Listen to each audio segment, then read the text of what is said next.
ಗುಡಿಸಿ ಒರೆಸುವ ಅಂತ ಹೋದರೆ ಬರೀ ರಗಳೆ ಕೊಡೋಕೆ ಸ್ಟಾರ್ಟ್ ಮಾಡಿದ್ಲು. ಅದಕ್ಕೆ ಅವಳ ಕೈಯಲ್ಲಿ ಒಂದು ಬಟ್ಟೆ ಕೊಟ್ಬಿಟ್ಟು ಒರೆಸೋಕೆ ಹೇಳಿದೆ.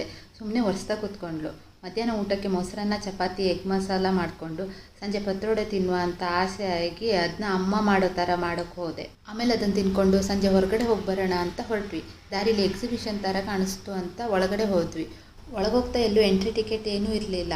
ನಾವು ತಿಳ್ಕೊಂಡ್ವಿ ಫ್ರೀ ಟಿಕೆಟ್ ಇರಬೇಕು ಅಂತ. ಆಮೇಲೆ ಒಳಗೆ ಹೋದ್ಮೇಲೆ ಗೊತ್ತಾಯಿತು ಅದು ಎಕ್ಸಿಬಿಷನ್ ಅಲ್ಲ, ಯಾವುದೋ ಗುರುಗಳದ್ದು ಪ್ರವಚನ ಎಲ್ಲ ಇದ್ದಿತ್ತು ಅಂತ.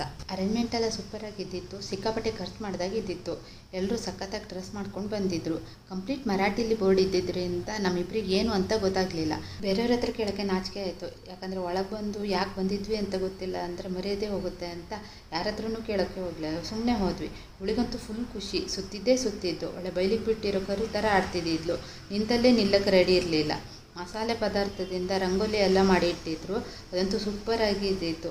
ನಂತರ ಮನೆಗೆ ಬಂದು ಊಟ ಮಾಡಿ ಅಲ್ಲಿಂದ ಸ್ವಲ್ಪ ಹೂ ತಗೊಬಂದಿದ್ದೆ. ಅದನ್ನ ಸಿಲಿಕಾ ಜೆಲ್ಲಲ್ಲಿ ಹಾಕಿ ಇಟ್ಟು ಸ್ವಲ್ಪ ರೆಸಿನ್ ಆರ್ಟ್ ಮಾಡಿ ಆ ದಿನನ